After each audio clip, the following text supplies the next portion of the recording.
السلام عليكم ورحمة الله وبركاته.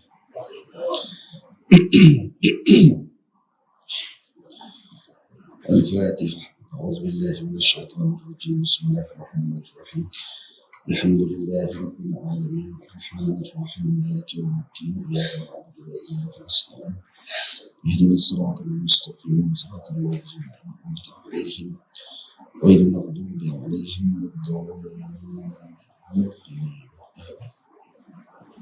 بسم الله الرحمن الرحيم.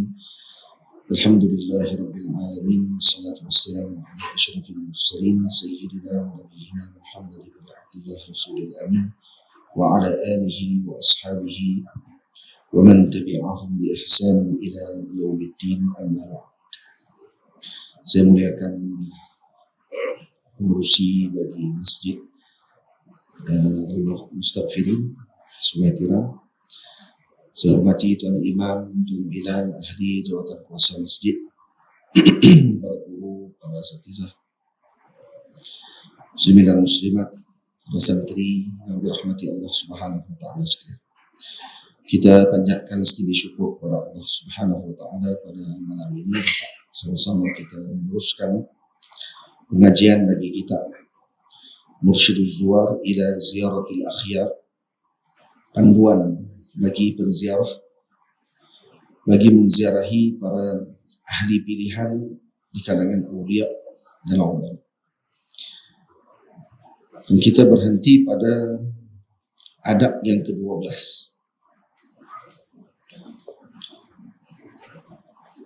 yaitu menziarahi para wali dan juga para salihin yang telah wafat.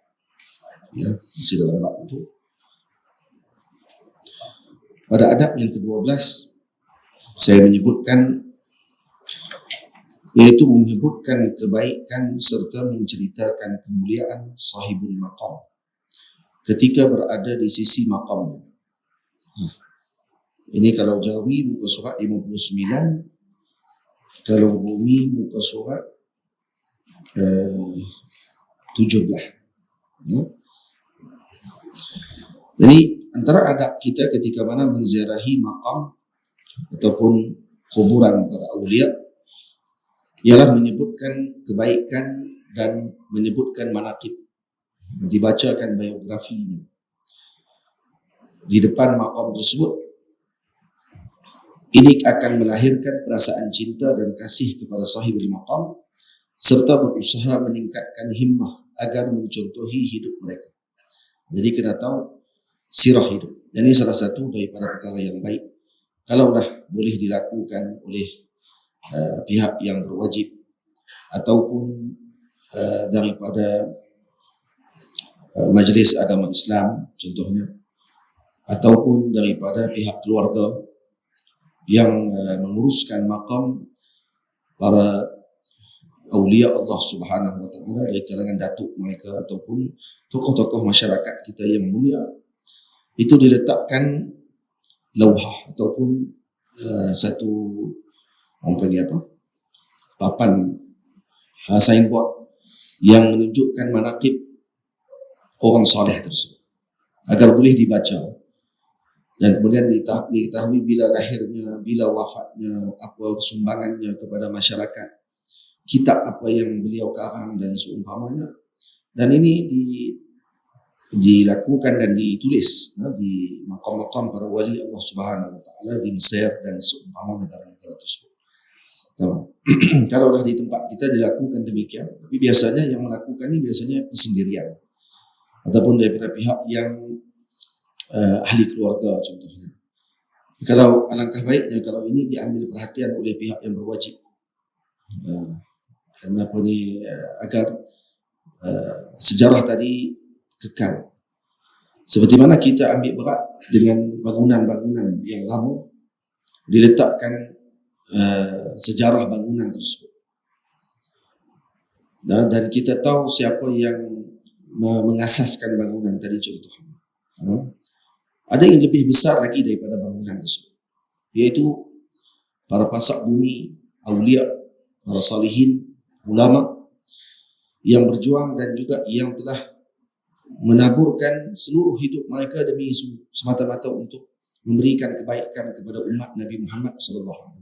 Langkah baiknya kalau diletakkan papan kenyataan mengenalkan umat terhadap tempat tersebut. Berapa banyak di kalangan para wali Allah Ta'ala yang dimakamkan di setiap kampung. Kita tak kenal kata ada wali di situ. Tak kenal kata ada ulama di tempat tersebut. Kemungkinan masyarakat di tempat tadi kenal. Ya. Kita masyarakat kita di tanah Melayu kita ni dah tawaduk dah. Para uliak kita, ulama-ulama kita tawaduk. Sehingga mereka kuburan ataupun makam mereka sama dengan orang lain. Jadi tak ada beza. Karena itu dalam mazhab kita Syafi'i sendiri tidak makruh membina binaan di atas makam para awliya Allah Subhanahu wa taala. Tak makruh. Kenapa? Karena untuk membezakan di antara mereka dengan yang demikian yang bukan seperti mereka, dan apa yang disebut oleh para ulama mazhab Syafi'i ditabarruk, untuk diambil tabarakah. Dan kitab dalam kitab fiqh kita dalam mazhab kita Syafi'i sendiri sebut macam tu. Dan Syekh Jibril Haddad, murid kepada Syekh Syahid Muhammad Said Ramadan Al-Buti, ada menulis satu risalah dalam bahasa Inggeris berkenaan dengan persoalan membina binaan di atas makam para wali Allah Subhanahu wa taala. Dalam bahasa Inggeris ada dalam internet, boleh dicari berkenaan dengan perbahasan yang beliau tulis dalam bahasa Inggeris, dan beliau bermazhab Syafi'i. Dan dalam kitab-kitab mazhab disebutkan dan diceritakan tentang pandangan tentang masalah tersebut. Jadi kalaulah kita mengambil berat, kalaupun tidak dibuat binaan, maksudnya kalau contohnya kata nak kurus khilaf ataupun dan seumpamanya, walaupun sebenarnya benda itu tidak ada masalah pun. Sekurang-kurangnya letak tanda. Ada tanda nama. Tahu siapa wali ni, siapa orang soleh ni. Kadang-kadang diasingkan ataupun dimajhulkan adalah kerana kebimbangan yang tak sepatut dibimbangi. Bimbang takut orang pergi menurun, bimbang takut orang pergi buat benda khurafat dan seumpamanya. Bukan itu sebabnya. Bukan itu satu zara'i. Maksudnya bukan itu yang cara untuk diajarkan oleh syarak untuk kita menutup perkara yang tidak sepatutnya. Karena Nabi membenarkan lawat makam. Nah, Nabi telah menyebut dalam hadis, kuntu nahitukum an ziyaratil qubur ala fazuruha. Aku larang kamu lawat kubur sebelum ni, kata Nabi, dan sekarang lawatlah, kata Rasulullah. Jadi Nabi sebutkan secara mutlak. Dan kemudian disertakan dengan adab. Adab ketika menziarahi makam, bagaimana adab-adabnya diterapkan. Dan kemudian dijelaskan kepada umat dan mukminin, mereka sudah pasti akan meletakkan tauhid mereka hanya kepada Allah Subhanahu wa taala. Kalau mengaji sifat 20, masuk pada sifat wahdaniyah, jelas. Kata al-af'al yang menjadikan hanya Allah. Yang memberi mudarat dan manfaat hanya Allah. Ini i'tiqadnya golongan mukmin. Ahli sunnah wal jamaah. Yang mereka tuduh kalau pergi ke makam bertawassul dianggap kata minta kepada selain Allah. Apa? Siapa yang minta kepada selain Allah? Kita bertawassul karena itu ada dalam anjuran syarak. Syarak membenarkan tawassul. Ya. Bahwa banyak dalil tawassul yang terakhir ini bukan kitabnya. Kitab saya sebut ini kitab adab. Nak bincang hukum hakam tawassul, kitab lain. Cuma hukum tawassul dibenarkan dalam syarak dan disebutkan oleh Nabi kita Muhammad sallallahu alaihi wasallam dan dijawab oleh para ulama, ditulis dengan risalah yang pelbagai berkenaan dengan tawassul cukup banyak. Cuma dibutakan mata oleh sebahagian orang yang buta mata hati, bukan buta mata kepala, buta mata hati. Banyak dalil-dalil yang telah dibahas oleh para awliya, para ulama dalam kitab-kitab mereka. Ini bukannya dibahas pada sudut mulut saja, ditulis. Dikeluarkan istidlalnya, cara bagaimana pendalilan yang dikeluarkan, kefahaman yang disalahfahami oleh sebahagian pihak yang menuduh umat ini melakukan syirik dan seumpamanya. Jadi tak akan berlaku benda itu, jangan bimbang. Kalau berlaku juga benda tersebut, maka itu bukan mewakili kepada seluruh umat Nabi Muhammad SAW. Kalau ada orang buat syirik, contohnya, adakah itu mewakili seluruh umat Nabi Muhammad akan jadi macam tu? Nah, Nabi sendiri sebut dalam hadis, inilah akhwafu ummati ala syirk. Aku tak bimbang umatku dengan melakukan syirik. Kalau umatku takkan buat syirik. Maknanya apa? Kebanyakan umat Nabi tak akan buat syirik. Kebanyakan umat Nabi tidak akan buat syirik. Yang melakukan syirik tadi adalah juhala, orang yang jahil. Itu. Jadi kalau faham yang itu, insya-Allah kita tak akan meletakkan halangan pada tempat yang tak patut dihalang. Konon-konon dengan nama Saddu Zari'ah, nak menutup jalan-jalan kemungkaran katanya. Padahal tak kenal dengan syarat dalam usul. Kalau mengaji usul fiqh itu tak kenal. Karena benda tadi bukan benda yang tayakkun. Waham sahaja. Waham dalam kepala otak dengan pahaman mereka yang tak betul untuk menuduh umat ini akan melakukan syirik kepada Allah Subhanahu wa taala. Jadi itu saranan kita lah kepada yang berwajib, ataupun kalau kata tak ni pun pihak masjid sendiri. Pihak masjid kalau tahu di dalam kawasan perkuburan di tempat dia tadi ni ada makam para wali Allah Taala, ambil berat. Ambil berat. Kalau tak boleh tulis di sana pun di dekat makam tu, tulis dalam masjid. Letak papan dekat belakang tu ada ulama-ulama yang dimakamkan di perkuburan di masjid ini. Tu. Kalau setiap masjid buat macam tu, tak akan nanti orang akan, Masya Allah, ramainya ulama di kampung ni. Ramainya ulama yang pernah dimakamkan di tanah ni. Kan sejarah tu. Francis Lake kita mengaji tahu lah. Mati bila, duduk kat mana, apa semua kan. Ulama-ulama kita sendiri tak tahu. Tak tahu ajaib. Kita patut malu sebenarnya. Malu. Ni kalau orang yang ada penyakit dalam kepala otak dia kata, tengok, dia nak menyebarkan syirik kepada umat. Syirik apa ni? Kita kata yang pertama, kalau tak tutup dulu yang syirik tu, kita kata apa? Ini sejarah. Dan ini sejarah dulu. Yang ini pejuang-pejuang dalam umat. Kalau di negara Indonesia, ulama-ulama yang memperjuangkan tanah air mereka ni daripada penjajahan dan seumpamanya, mereka sebaris dengan general. Diletakkan di makam tadi apa dia? Makam pejuang nasional. Bukan sebut ulama saja, makam pejuang nasional. Kita tunggu negara letak gamak tentera saja. Mana ulama yang dianggap sebagai pejuang nasional? Yang dikenal, diketahui dari segi mulut. Dia tahu kata ni alim ni juga terlibat dalam mempertahankan negara pada waktu itu. Boleh. Jadi kalau kata itu diletakkan dengan baik, ambil dulu berat tentang kata ini sejarah. Ambil sejarah dulu. Ghadin nazar untuk kata ni apa ni, orang panggil apa, benda-benda yang mereka sebutkan tadi.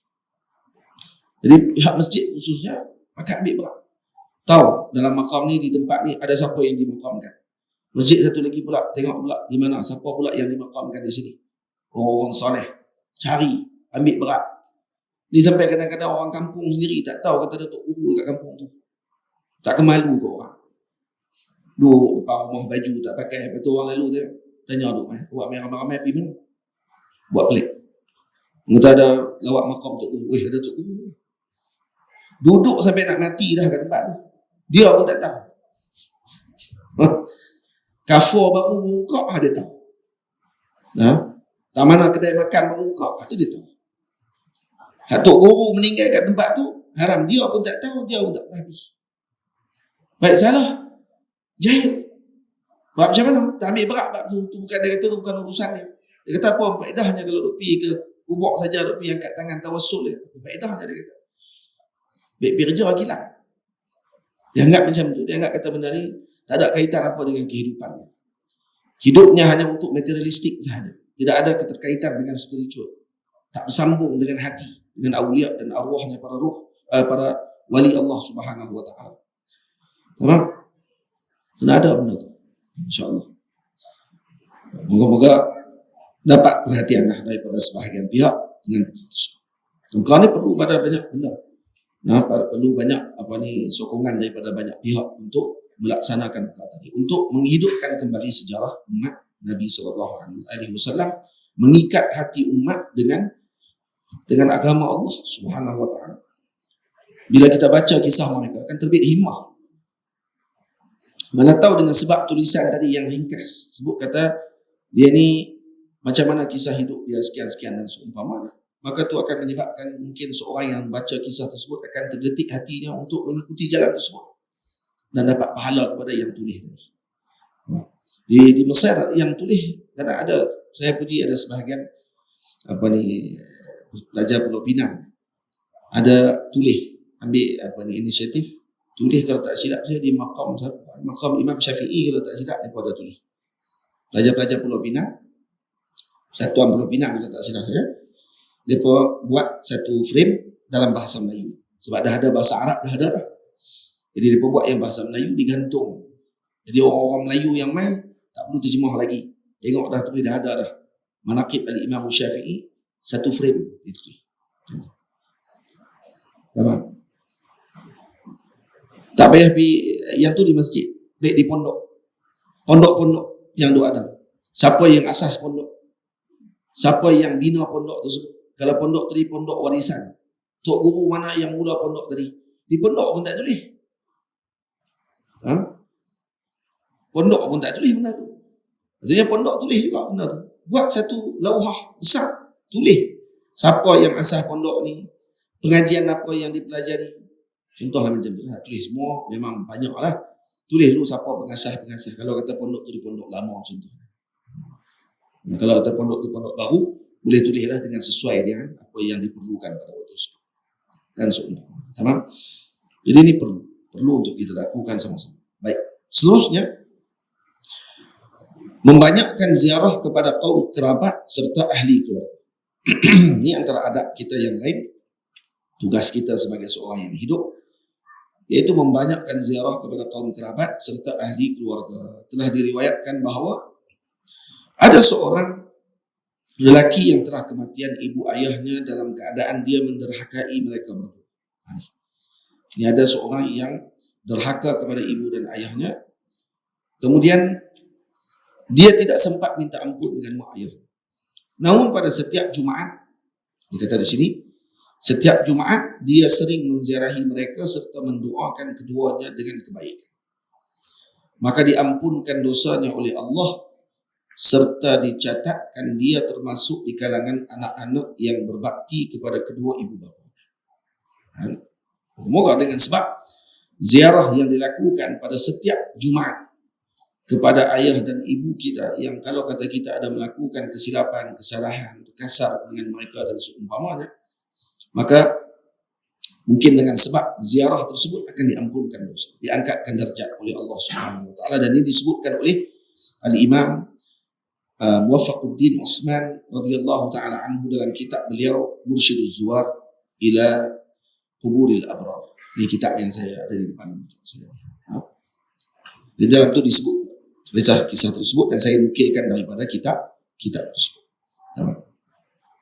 Jadi ada riwayat yang menyebutkan, kata ulama, antara cara bagi anak untuk mohon ampun dengan ibu dan ayahnya adalah menziarahi mereka setiap Jumaat kalau ada kemampuan. Ziarah saja akan boleh menyebabkan anak tadi diampunkan dosa dan dicatatkan dengan sebagai anak yang berbakti kepada kedua ibu ayahnya. Pergi baca Yasin. Nanti dalam ni ada, di sini saya sebutkan dia punya tertibnya. Apa yang kita nak kena buat ketika sampai di makam, apa yang kita lakukan di makam ahli keluarga kita. Kalau tak, masa tidak panjang, contohnya bagi salam, ataupun dibaca dengan tahiyah, seperti mana yang dibaca tahiyah ketika waktu salat. Sampai itu bagi at-tahiyyatul mubarakatus salawatut tayyibatu lillah.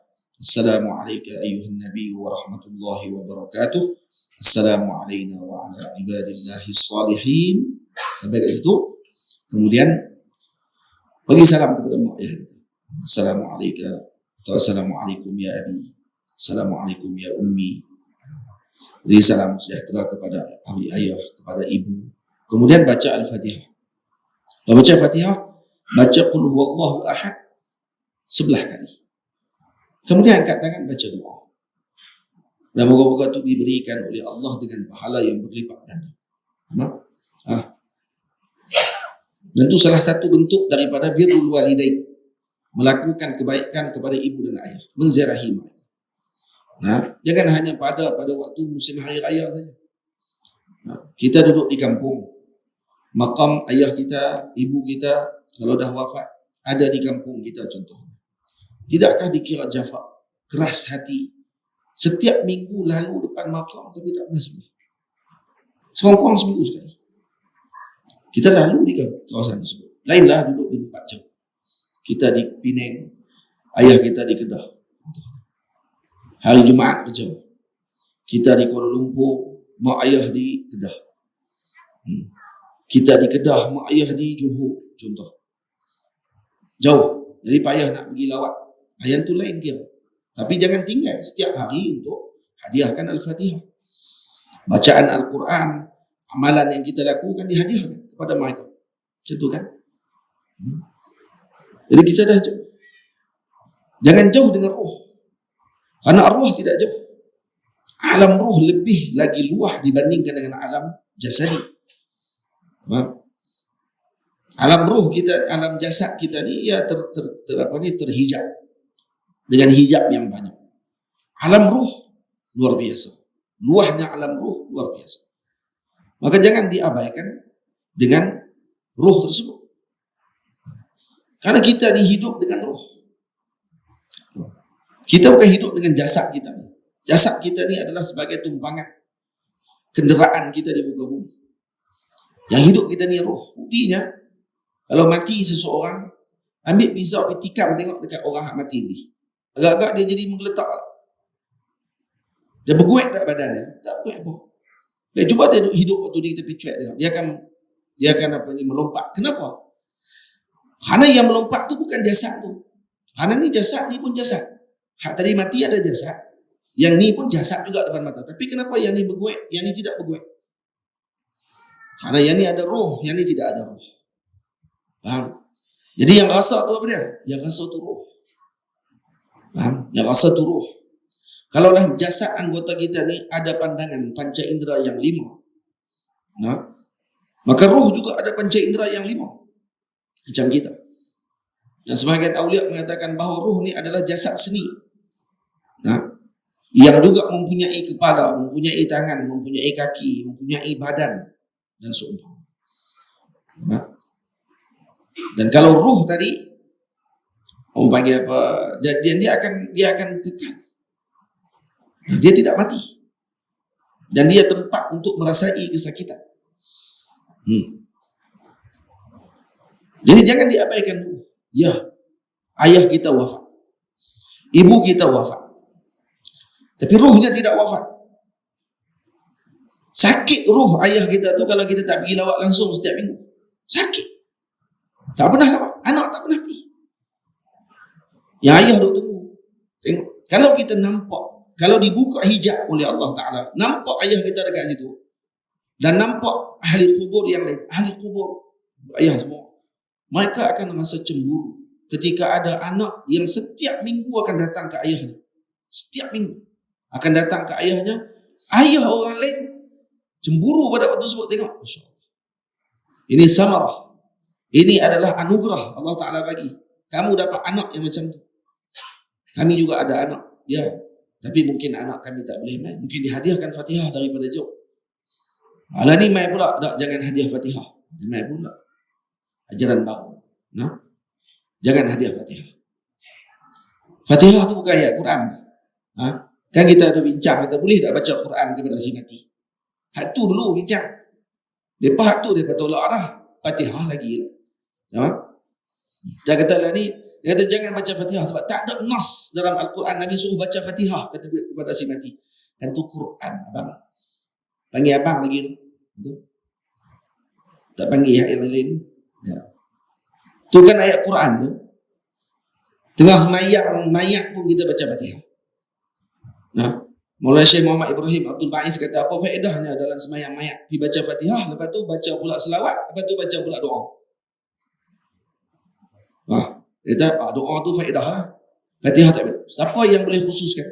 Yang kamu pandai khususkan kata doa je bagi faedah yang Fatihah tadi yang dibaca. Itu rukun dalam semayang mayat. Tak ada faedah? Tolong bagi tahu. Mana yang mengkhususkan tadi? Sebab tu kena ambil dengan benda ni, kena kena orang panggil apa? Ada jiwa. Karena kita nanti akan mati. Kita akan mati. Kita akan tak ada nanti. Kita akan berasa nanti waktu ketika anak kita lupa kita. Lebih berat lagi tak baca langsung kat kita langsung. Sikit pun tak pernah baca. Tu alhamdulillah kok dia teringat buat tahlil sekali. Mai dah sekali sekarang. Gaji tahunan dia bagi. Tu macam mana lagi yang ajak anak pula. Semua ni bid'ah. Dalalah fitnah. Elok. Dia mati dulu baru dia tahu lah. Lain tak mati lagi. Dia mati dia tahu. Baru dia tersedak waktu tu. Nah. Sebab tu kata ulama, an-nasu niyamun fa idza matu intabahu. Orang ni semuanya tidur. Kalau dia mati baru dia sedap. Banyak nanti akan sedap waktu dia mati. Bukan zakat tidur, dia menidurkan orang daripada amalan dan seumpamanya, sehingga menyebabkan orang jauh daripada amalan para awliya Allah Ta'ala. Dan ni sebab kenapa umat ini jadi goyah, dan jauh daripada awliya. Dan Quran Allah Ta'ala sebut, ya ayyuhallazina amanu taqullaha wa kunu ma'as sadiqin. Kunu ma'as sadiqin. Adalah kamu bersama dengan orang-orang yang benar. Siapa orang yang benar? Awliya Allah Ta'ala, wali-wali Allah Ta'ala. Nah, yang tu dimaksudkan kunu ma'as sadiqin. Tiba-tiba lah ni orang main untuk nak menjauhkan daripada para sadiqin. Lepas tu kena jauhkan daripada kelompok tersebut. Tamam? Jaga. Ambil berat semua benda-benda ni, insya-Allah kita akan dapat kebaikan. Baik. Saya katakan tadi, tak semestinya.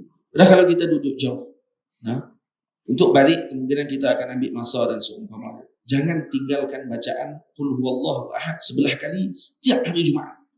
Hadiah khusus kepada mak ayah kalau duduk jauh. Kalau musafir contohnya pergi ke tempat lain, hari itu hari Jumaat, jangan lupa untuk dibacakan dan dihadiahkan kepada ibu dan ayah kita. Karena itu akan sampai. Ini akan sampai. Kita nak balik selalu, kita tak sempat. Kita faham. Semua orang ada urusan dan seumpamanya, tetapi dan ada kewajipan dia sendiri. Tapi jangan lupa juga kewajipan dia untuk ibu dan ayah. Yang ke-14, bersabar ketika melihat kubur kekasihnya serta tidak menyalahkan takdir dan redha dengan perkara yang telah ditetapkan. Ini salah satu lagi adab kita ketika mana melihat kubur kekasih kita ataupun ahli keluarga kita, maka hendaklah kita menjaga adab dengan kita bersabar pada waktu tersebut, tidak menyalahkan takdir. Bukan tak boleh menangis. Tak. Menangis itu adalah salah satu daripada bentuk kepada kasih sayang.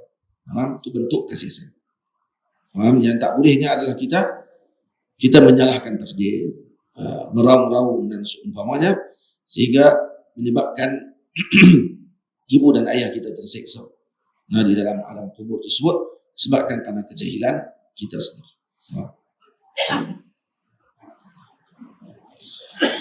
Dan kemudian ingatkan juga dengan nikmat-nikmat. Sebab tu kalau kata ada orang pergi ke makam anaknya, kitab ni disebut dalam makam anak. Karena kematian ayah, kematian ibu, kematian anak berbeza syu'ur, perasaan. Kematian isteri berbeza perasaan. Dan ini dinyatakan oleh para guru dan disebutkan sendiri dalam kitab-kitab para ulama. Bagaimana sebahagian ulama ada yang jadi anxiety. Anxiety itu jadi tak mau duduk dengan orang selepas kewafatan isteri. Dan ada orang, ada di kalangan ulama aulia kibar, jadi macam hidup di dalam muka bumi Allah Ta'ala ni sekadar meneruskan hidup untuk menjalankan tugas apa yang diwajibkan kepadanya. Tersenyum depan tapi dalam hati siapa yang tahu. Para guru saya ada 2-3 orang yang demikian. Setelah kewafatan isteri mereka, antaranya guru saya yang mulia Maulana Syekh Abdul Aziz Syahawi, hafizahullah ta'ala, Syekh Syafi'iyah di Al-Azhar Al-Syarif sekarang. Syekh Abdul Aziz Syahawi umur dekat 80 tahun. Dan beliau, saya pernah dengar dengan telinga saya sendiri, dia pernah sebut, kata, saya satu hari itu saya pergi dekat beliau nak minta takhris, nak minta ada Syekh tulis sikit mukaddimah kitab saya. Tengah Syekh tulis mukaddimah, ada orang telefon dekat rumah Syekh di kampung di Merah Basar, dekat dengan Mahallah Kubra. Kemudian tengah tulis mukadimah ni, ada orang telefon. Saya angkat telefon. Kawan tu saya dengar, saya faham. Yang kawan tu cerita, kata dia nak cerai dengan bini dia. Adalah isu sekian-sekian, nak cerai dengan bini. Syekh pun bagi nasihat buat semua kali ini. Dan Syekh marah waktu tu. Marah semua. Lepas habis tu Syekh letak telefon. Syekh dah jadi lain dah. Marah. Dia kata, aku heran dia kata dengan orang sama dia. Sikit-sikit nak cerai. Sikit-sikit nak cerai. Aku ni, dia kata, dengan isteri aku. Kami dah kahwin, dia kata dekat 40 tahun. Syekh kahwin umur 19 tahun kalau tak silap. Masa isteri dia meninggal umur 80. Hampir umur 80. Berapa tahun? 60 tahun. Lebih kurang lah. Hampir 60 tahun dia kata. Tak ada siapa yang boleh mengaku di kampung ini yang paling bahagia melainkan aku. Biasa. Dan kami tak pernah beli. Dia. Haji. Nah. Syekh bini seorang tu je. Isteri Syekh biasa je orang tu. Selalu saya jumpa.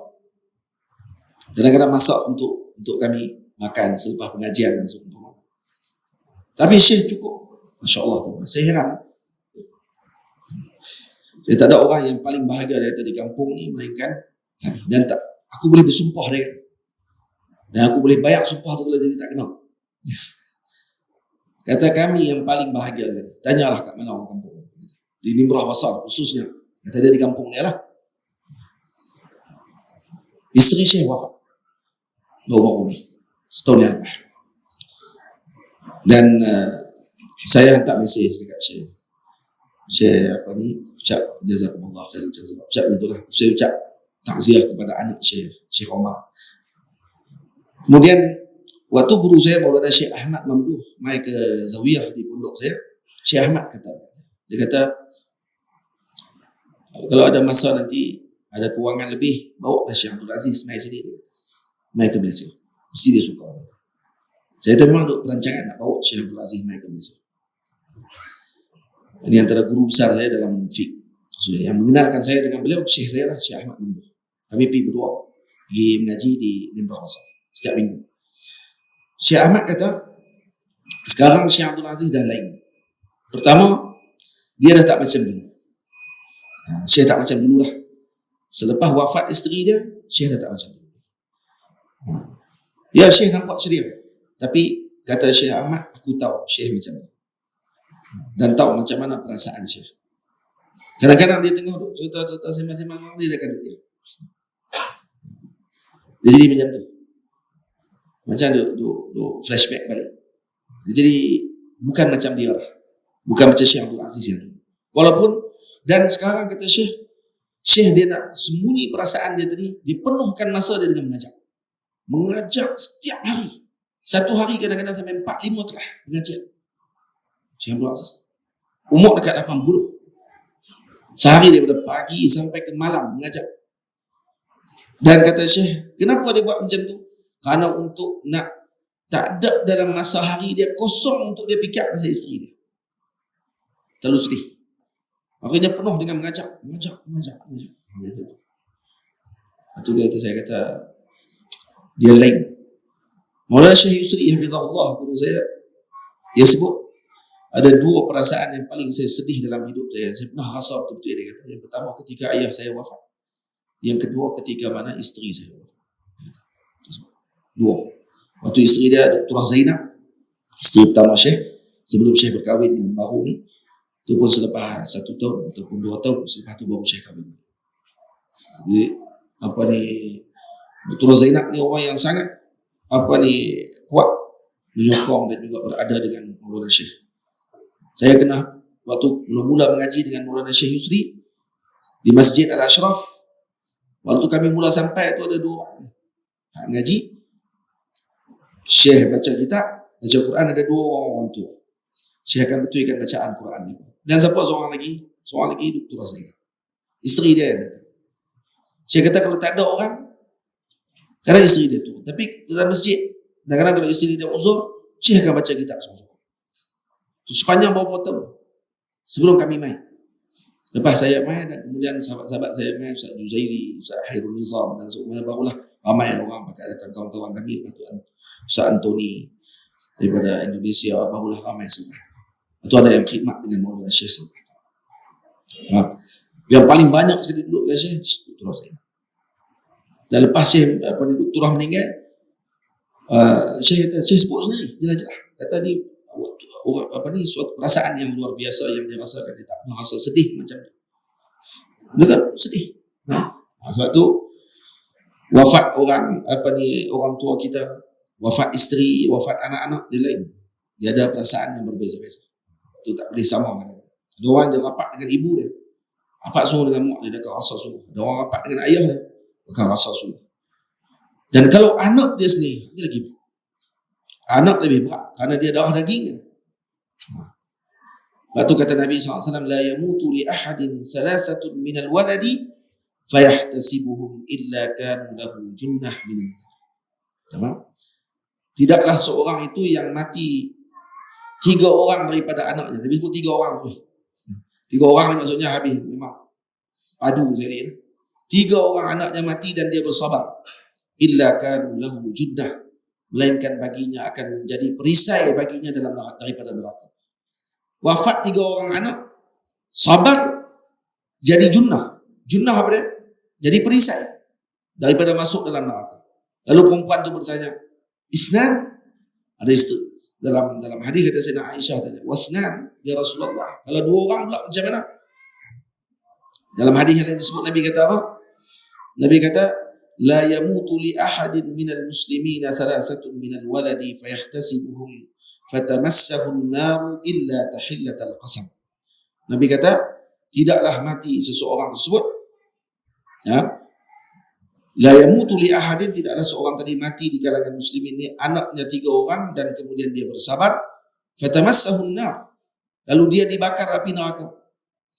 Maksudnya apa? Dia tak akan dibakar oleh api neraka Allah Ta'ala. Tak akan dibakar oleh api neraka Allah Subhanahu wa Ta'ala. Illa tahillatal qasam, melainkan dengan tahillatal qasam. Apa dia? Tahillatal qasam di sini dengan makna sikit sangatlah yang berlaku macam itu. Banyaknya tidak akan dibakar api neraka, masuk syurga Allah Subhanahu wa Ta'ala. Yang tu yang disebutkan oleh baginda Rasul sallallahu alaihi wasallam. Jadi kalau kita pergi ke maqam, sabar. Tengok kubur kekasih, sabar. Para sahabat Nabi waktu ketika mana melihat maqam Nabi kita Muhammad, lihat maqam Nabi,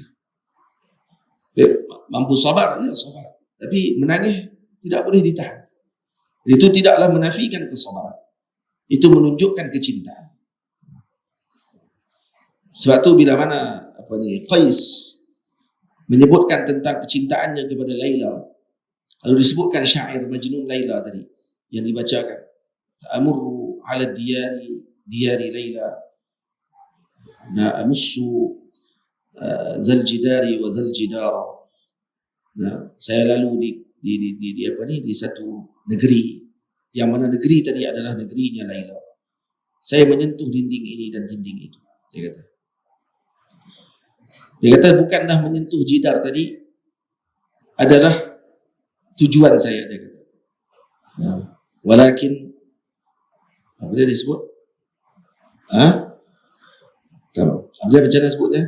Amurru ala diyari Laila uqabbilu zal jidari wa zal jidara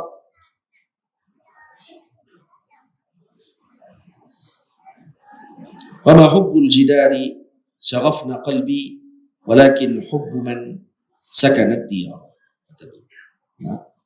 Tidaklah mencintai dinding itu yang menyebabkan aku mencium dinding tadi, tetapi sebenarnya mencintai yang berada di dalam dinding tersebut.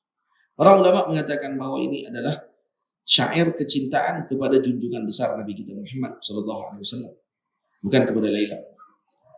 Bila dibaca oleh aulia, mereka memandang bacaan tadi bukan kepada Laila dengan makna wanita tersebut, tapi yang dipandang adalah Sayyidina Rasul sallallahu alaihi wasallam. Nah, ini seperti yang disebut oleh Imam Al-Busiri dalam bait burdah beliau, min tazakkuriji radim bizi salami mazajta dam anjara min muqlatin bidami.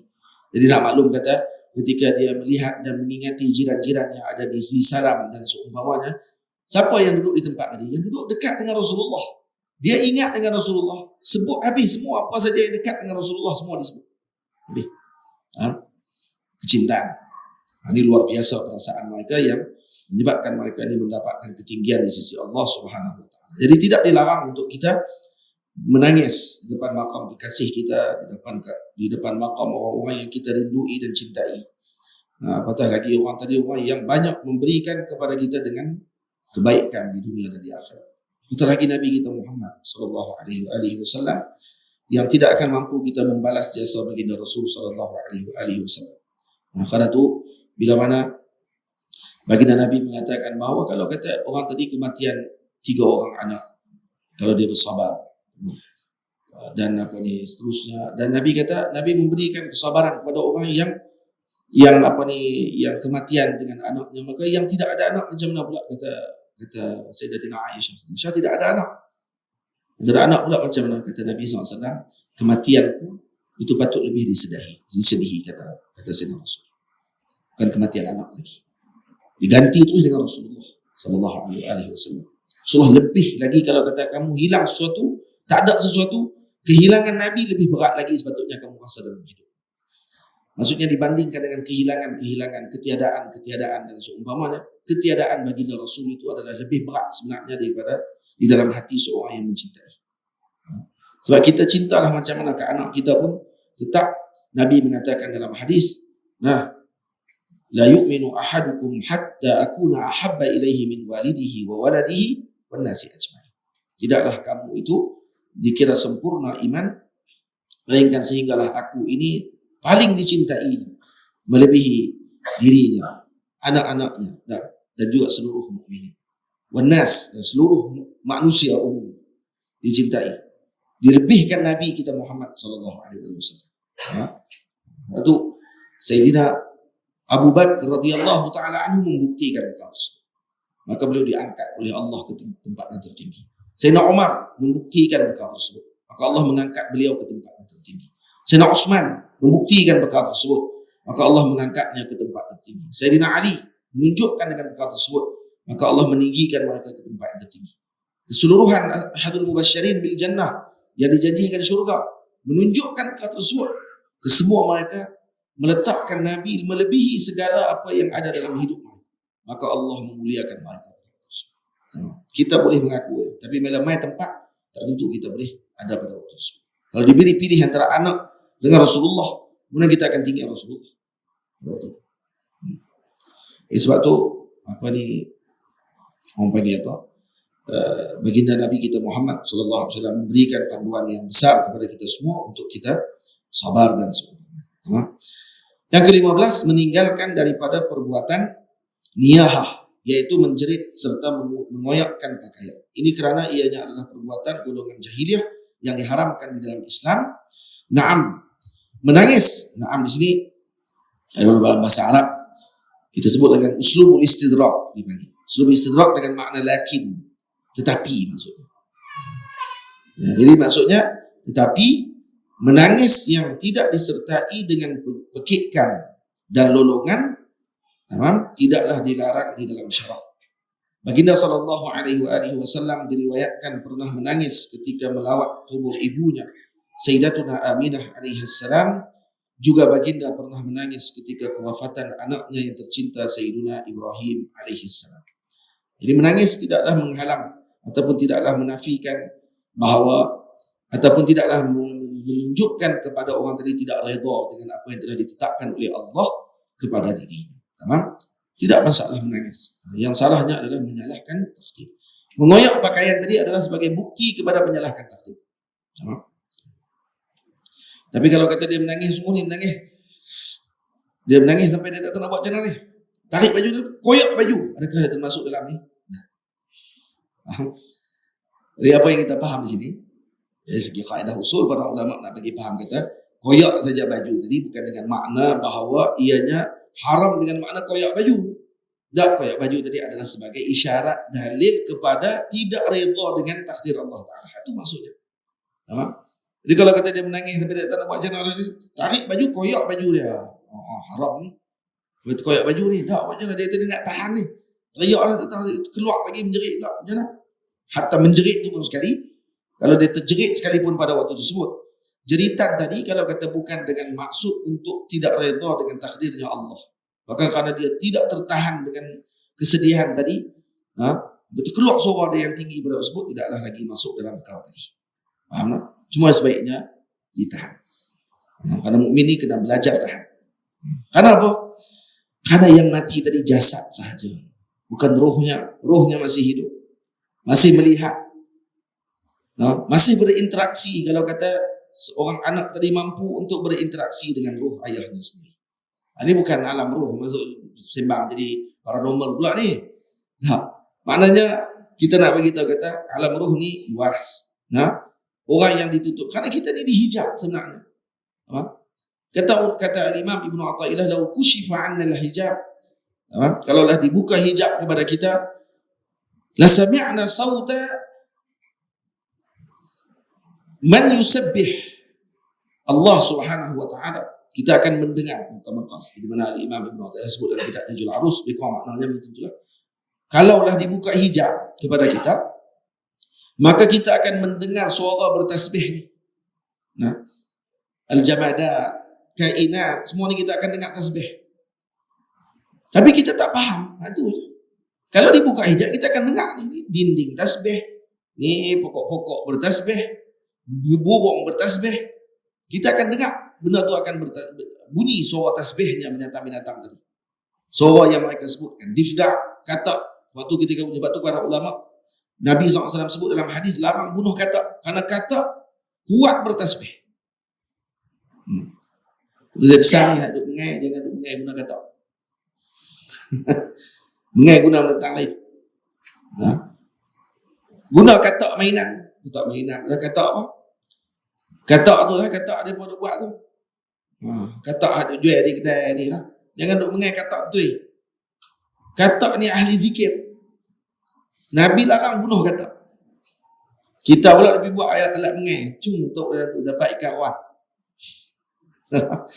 Rizal. Haram hukumnya, haram. Haram bunuh kata. Yang bunuh kata. Makan kata boleh. Dah bunuh pun tak boleh. Nak makan macam mana? Kata Imam Malik radhiyallahu anhu, Imam Malik kata yang tak boleh kalau bunuh. Kalau sembelih elok-elok boleh makan. Imam Malik kata. Ya Nabi kata jangan bunuh saja, kalau sembelih tak boleh. Semua dalam masalah ni ada beza pandangan masalah. Kalau kata katak termasuk dalam binatang yang mengalir darah ataupun tidak mengalir darah. Maksudnya memercik darah dia ketika mana kita dia termasuk dalam binatang yang mana? Laisa lahu damun sa'il ataupun lahu damun sa'il. Dia darah dia memercik ke tidak memercik? Maka boleh tak buat test untuk kita buat amaliyah pembedahan kepada katak untuk nak tahu kata ni khilaf di kalangan ulama mazhab Syafi'i dengan tujuan tersebut. Bukan untuk ta'zib. Kalau untuk tujuan menyiksa, hukumnya haram. Karena katak sendiri hukumnya haram juga. Tapi kalau untuk kajian nak tengok balik adakah dia memercik darah ataupun tidak, maka waktu tersebut barulah boleh buat kajian, kata Imam Al-Ghazali radhiyallahu anhu. Boleh. Kalau kita dibuka hijab, lakin kata Imam Al-Tajuddin bin Athaillah As-Sakandari, kata dia al-hujubu minka. Hijab tu daripada kamu lagi. Kamu sendiri yang terhijab sebenarnya. Kita terhijab. Sebab kalau kita tak terhijab, takut kita tak boleh buat kerja apa lah tu. Tengok tasbih ni. Ikut mana ni? Akhirnya jadi tak tahu pergi mana. Cukuplah duduk macam ni pun tak apa dah. Alhamdulillah. Kita boleh buat kerja kita ni pun alhamdulillah. Saya dengar ni, saya tengok cakap seorang-seorang. Dia kata, gila dah. Rupanya dia bukan gila. Dia majzub. Dia tarik lah. Betul cakap seorang-seorang. Rupanya dia cakap dengan Dindin tu. Pada Dindin tu mana balas dia cakap pun. Mana nak tahu. Lepas tu kita kata dia gila. Lepas tu eloknya tutup lah. Tak apalah. Hijab tak apa lagi. Biar duduk dalam malam ni dan bergerak macam biasa. Pegang tasbih, wirid. Dan kemudian Allah Ta'ala bagi anugerah bukan dengan diperlihatkan karamat tersebut semata-mata. Diistiqamahkan kita dengan jalan tadi pun alhamdulillah. Jadi dah tu boleh istiqamah ni. Pegang tasbih dengan wirid. Pegang tasbih saja. Wirid itu pun dah alhamdulillah. Walau tak dibuka kepada kita dengan hijab-hijab tersebut. Karena bukan itu tujuan. Kalau wirid kerana nak dibuka hijab, bermakna kamu tidak betul tujuan. Kamu hanya ingin mendapatkan anugerah. Bila dapat anugerah, maka kamu akan terhenti setakat itu. Kenapa? Kamu pun telah berpaling pada awal lagi. Al-multafit la yasil. Orang yang banyak berpaling tak akan sampai. Ingat, faham? Baik. Jadi kalau yang wafat, jasa. Ruhnya masih hidup. Jadi kalau kita nak bersedih, melampau-lampau saya itu bukan bersedih melampau-lampau. Bersedih tidak ada masalah. Nah, tidak ada masalah. Karena kita manusia. Jangan duk larang orang bersedih. Tengok kawan terus sedih, jangan duk bersedih lah. Tiba. Kamu ni pada kayu. Tak, jangan bersedih melampau-lampau. Sampai tak buat kerja apa, sampai jadi anxiety, sampai jadi tak mau duduk dengan orang. Sampai dah tu yang kita kena nasihat. Baik, kalau tak boleh juga, nak buat macam mana? Nak buat macam mana yang tu? Minta kepada Allah. Yang seterusnya, menjaga lidah kita daripada mencela musuh kita yang telah mati jika kita melalui kuburnya. Ini kena ingat. Kalau kita ada musuh, saya tengok dia mati dah, lalu kau kubur dia tengok, ni kalau tak tahu tu celaka tu. Jangan. Yang ini tidak ada adab. La tasubbul amwat, kata Nabi SAW. Jangan kamu mencela si mati. Jadilah tu. Apa yang telah berlaku, itu telah berlaku. Jadi tak perlu kamu panjangkan lagi permusuhan tersebut. Karena mukmin bukan sikap dia macam tu. Macam tu sifat dia. Ini kerana baginda Nabi SAW melarang seseorang mencela orang yang telah mati. Disebut tadi kan, la tasubbu al-amwat. Kemudian yang ke-17, mengelakkan diri daripada bergembira ketika di perkuburan. Ini kena ingat. Ramai ni kalau kita yang suka lupa yang ni. Tu imam tengah duk talqin, dia duk bersembang, bergelak, duk cueh kawannya. Kenapa? Kerana yang mati tadi bukan pak dia. Kerana yang mati tadi bukan anak dia. Kerana yang mati tadi bukan isteri dia, bukan mak dia, kawan dia, jiran dia. Kemudian dia jumpa kawan lama dia, boleh duk bergelak-gelak kat situ. Ada seorang wali Allah Ta'ala, tengok seorang duk bergelak di kubur waktu ketika tengah pengebumian, tak bersembang tu dengan orang tadi 3 hari. Ni orang tak ada akhlak katanya. Ni kayu ni. Macam mana boleh di dalam pengebumian orang boleh gelak-gelak macam tu? Waktu kita kena jaga. Mai ke majlis kematian, wafatnya ahli keluarga seseorang, kita mai duk bersembang, duk gelak-gelak pula depan rumah. Tak ada adab ni. Bayang kalau kata kita duduk di tempat sebut, kita sebagai tuan rumah waktu tu tengok kawan kita tengah duduk gelak ni, kita tengah sedih ni. Daripada duduk bergelak menyembang mohong tu, baik pun duduk dalam baca Yasin. Kecuali hang Wahabi, itu je.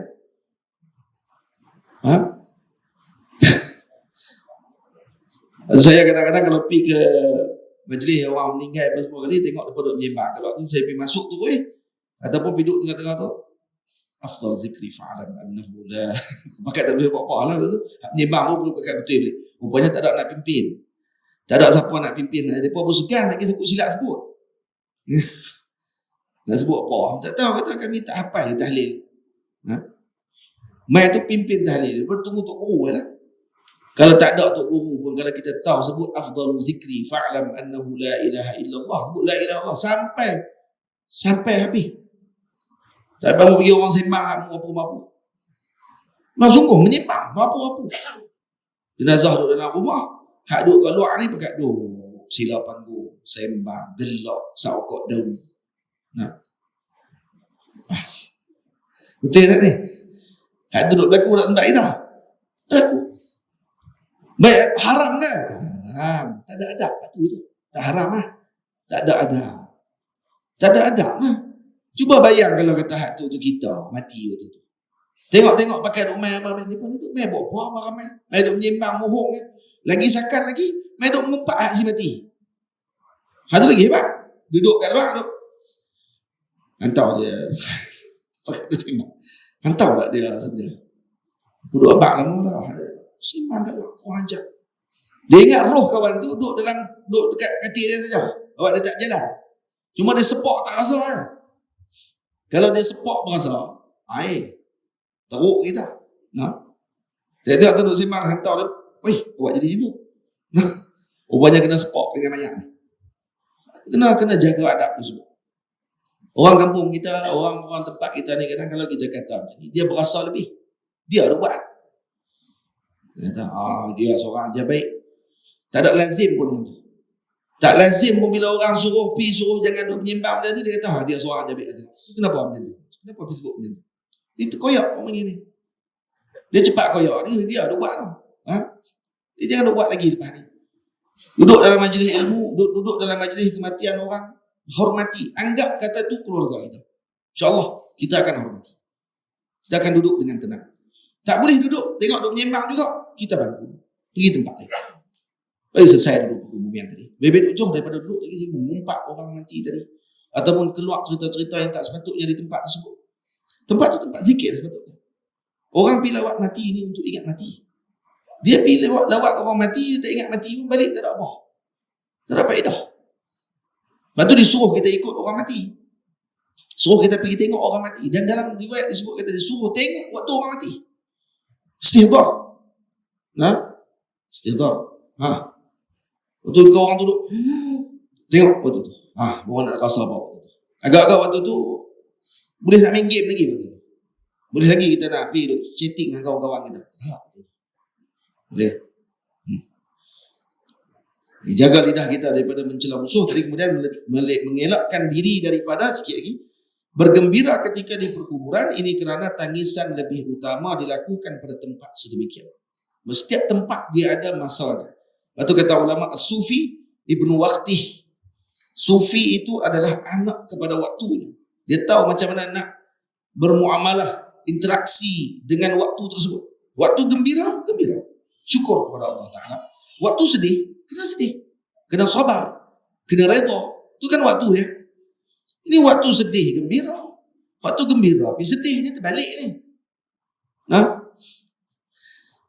Waktu maulid, dia suruh orang sedih. Tak kebelik. Itu baru ada Syekh Ali Jumaah. Orang yang tanya dekat dia. Kata, kenapa dibenarkan sambut maulid? Syekh Ali kata apa? Dah kami ni orang yang suka dengan gembira. Maulid tu kan lahir Nabi SAW. Kan tu kegembiraan dengan lahirnya nikmat daripada Allah Subhanahu Wa Taala. Jadi kami ni orang yang gembira. Kamu tak suka gembira, jangan duduk dengan kami. Saya aku nak dalil.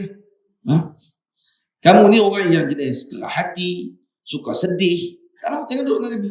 Duduk tempat lain. Duduk main duduk dengan kami bawa. Kami ni suka dengan kegembiraan. Waktu gembira kita gembira. Waktu sedih kita sedih. Ni hari raya pun nak sedih. Hari raya nak sedih. Tu lagu-lagu raya Melayu kita semua sedih-sedih. Tak boleh nak balik raya tu sebab kira. Tapi raya tu gembira. Cuma sedih sebab benda lain. Gaji tak masuk lagi. Macam tu. Meletakkan sesuatu bukan pada tempatnya adalah kezaliman. Dan kekurangan yang nyata. Telah diriwayatkan bahawa seorang saleh telah melihat seseorang bergembira ketika menghadiri jenazah, maka beliau bersumpah tidak akan bercakap dengan orang tersebut selama 3 hari. Ini disebut oleh Sidi Abdul Wahab Sya'rani radhiyallahu ta'ala anhu dalam kitabnya Lawaqih Anwar Qudsiyah ila ziyarati khairil bariyah. Ingatlah ziarah kubur ini sebenarnya akan menghidupkan hati, akan menerbitkan himmah sebenarnya. Kalau kita ziarah kubur tapi tidak menerbitkan faedah-faedah tersebut, maka ada khalal, ada lompang pada ziarah kita tersebut. Kalau ziarah ke makam para awliya tidak datang cahaya dalam hati kita dengan semangat untuk melakukan ibadah, maknanya ada khalal. Tak ada sir yang didapatkan waktu ketika ziarah tersebut. Karena dia tidak jaga adab. Biasanya, kalau orang tadi jaga adab dengan baik, dia akan balik dengan hasil yang tertentu. Dan itu akan dirasai oleh yang merasai. Yang ke-18 adabnya, kata guru saya yang mulia Al-Allamah Al-Murabbi Dr. Ahmad Mamduh Hafizahullah Ta'ala, dianjurkan agar kita tidak terlalu kerap melawat serta menziarahi makam para awliya. Jangan kerap sangat. Jangan kerap sangat lawat makam para awliya. Tiap-tiap hari nak pergi lawat. Ini pun dia akan menghilangkan juga syu'ur, perasaan. Tapi di kulli maqam maqal. Setiap makam dia ada dia punya ucapan dia sendiri. Kemudian ada orang yang dia tak hilang syu'urnya. Tapi kalau ambil dengan panduan Rasulullah, itu lebih baik. Karena Nabi mengatakan zurriban tazdad hubba. Jarang-jarangkan melawat, maka kamu akan menambahkan cinta. Akan tambah cinta dengan sebab jarang melawat. Kita kalau pergi lawat selalu sangat keluarga kita, adik kita kah duduk di kampung, pergi lawat sedia rumah dia, dia pun boring juga sebenarnya. Sebab tu yang selalu duduk berkelahi tu kes tu lah. Sebab selalu duduk sekali. Tu yang duduk berkelahi tu. Dia jarang-jarang jumpa, dia jaranglah berkelahi. Nah, dia kalau selalu sangat jumpa ni, dia nak berkelahi, cari dah sajalah benda tak kenal. Sebab tu kalau orang tu dia faham dengan baik, kalau dah duduk selalu dengan sekali ni, kawan-kawan duduk di asrama contohnya, suami dengan isteri, anak dengan mak, contohnya duduk sekali selalu, memang kadang-kadang dia akan ada juga benda tak kenal tu. Tapi kalau dia bijak sana, pada waktu tersebut dia akan kata, kena muamalah macam jarang-jarang berjumpa. Itu kan bagus. Dia kena ambil akhlak budak-budak. Itu saya sebut tadi kat Abang Sufwan, tengok budak-budak berkelahi dalam rumah ni. Budak-budak kecil berkelahi, tepuk barang apa semua kali. Budak-budak ni akhlak tasawuf mereka luar biasa, akhlak sufi mereka luar biasa. Berkelahi saja, betul lagi baik-baik. Okay? Curilah barang dia, ambil lah barang dia, berkelahi jangan. Saya tak tengok baik-baik. Sebab apa? Sebab dia tak ada dendam. Kenapa kita tak boleh buat macam tu? Kerana hijab. Kerana anggap orang yang kita bertentangan tadi tu orang lain, luar daripada kita tu. Cuba anggap kata ni mak kita. Cuba anggap kata ni anak kita. Cuba anggap ni suami kita. Maka ni sahabat saya. InsyaAllah dia tak akan berkelahi lama. Sat saja. Dia tak akan dendam dalam hati dia. Tengok budak, akhlak budak. Tengok budak berkelahi, ambil akhlak tu. Jangan mak duk pergi berkelahi ni. Itu yang teruk lah. Anak berkelahi, mak pun duk pergi masuk campak. Itu yang jadi gila. Budak tu saya kira baik balik. Mak tu teruk. Sampai ke mati duk berkelahi. Padahal anak dia berkelahi ke buah pelam ya pun. Yang berkelahi jiran dengan jiran. Okey, anak dia ni berkelahi dengan anak. Anak dia tak pergi sekolah baik balik. Hak mak sampai ke sudah duk masa muka. Sebab apa? Sebab dia terlupa hak berkelahi tadi budak. Hak yang berkelahi, hak yang berdua. Dia pula mak dengan mak. Mak dengan mak berkelahi. Dia ambil panggil orang tua. Itu tak dia buat. Lepas tu jangan ada dendam. Buang dendam. InsyaAllah akan jadi tenang. Kita akan jadi harmoni. Ambil akhlak budak. Berkelahi budak. Lagi baik balik. Tengok budak-budak berkelahi macam mana. Tasawuf ni dikeliling kita semua. Tasawuf dikeliling kita tu tiang nak buat macam mana? Tu tiang nak buat apa? Tiang tu, benar je. Semalam duduk di situ lah. Ni tiang ni. Semalam duduk di situ lah. Ke tiang ni duduk di sini, hak ni duduk di situ. Benar. Tak duduk di situ kan? Daripada mula masjid ni siap sampai lah tiang duduk di situ. Kena jadi macam tu. Duduk di mana tempat yang Allah Taala tetap kat kita. Jangan duk pindah merata sangat. Semua nak jadi. Dah kali tak jadi apa kita ni? Jadi macam tiang tu. Qum haitsu aqamakallahu fiik. Duduk di mana yang telah Allah Taala tetapkan kamu duduk. InsyaAllah kamu akan jadi. Man sabata nabat. Siapa yang sabit duduk di satu tempat, tetap dia tidak akan berpindah dan dia tidak akan goyah dan dia akan tumbuh dengan kuat. Jadi apa? Jadi pasak. Dia suka pindah-pindah, pergi merata. Ni akhlak. Ni akhlak jibal dipanggil. Tiang ni akhlak jibal. Tengok bukit, gunung besar, duduk kat tempat tu je. Nampak? Tak gerak-gerak, menjerai duduk kat situ. Tapi tidak merendahkan sikit pun kata dia gunung. Tak tukar pula nama dia jadi bukit jerai. Dia tetap gunung. Nak naik teruk pula nak naik. Kenapa? Kerana dia tetap. Kita kena macam tu. Akhlak. Buat seperti mana yang diarahkan. Itu maksudnya. Apa jadi betul? Benda berat jadi berat. Benda ringan kena ringan. Sebab tu bulu dia tak berat. Terbang. Sebab tu yang ni dia berat. Sebab dia disuruh berat oleh Allah. Jadi berat dia. Ini kata ulama ni puasanya akuan. Puasa aja makhluk. Puasa maknanya apa dia? As-saum maknanya imsak. Menjaga, menahan diri. Nampak? Jadi menahan diri daripada tasarruf dengan apa yang tak sepatutnya kita tasarruf. Tak, menahan diri daripada melaksanakan benda yang tak sepatutnya kita laksanakan. Kalau ditetapkan kita untuk jadi lembut, bukan lembut jadi darai tak. Maksud saya ni kalau ditetapkan kita untuk waktu itu bersikap lembut. Kalau kita ditetapkan untuk bersikap keras. Waktu Nabi kita Muhammad SAW adalah makhluk Allah Ta'ala yang paling murunah dan sesuai dengan semua keadaan. Sebab tu ajaran Nabi Muhammad sesuai dengan semua umat. Nabi Muhammad ajaran beliau bukan hanya untuk Arab saja. Bangsa Melayu kita duduk di tempat ni pun boleh faham dengan ajaran Nabi Muhammad SAW.